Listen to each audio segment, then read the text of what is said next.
E aqui tá o doce, ó, prontinho. Vou mostrar pra vocês como que ele fica bem macio esse doce. Olha só. Mostra bem pertinho aqui, tá? Olha aqui pra vocês verem, ó. Olha como fica.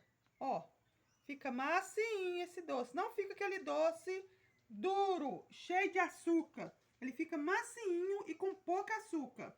Então tá aí a receitinha. Quem quiser fazer, ó, pode fazer que vai ficar delicioso. Tamo junto aí, vamos que vamos. Pessoal, curte, comenta, compartilhe. Tamo junto.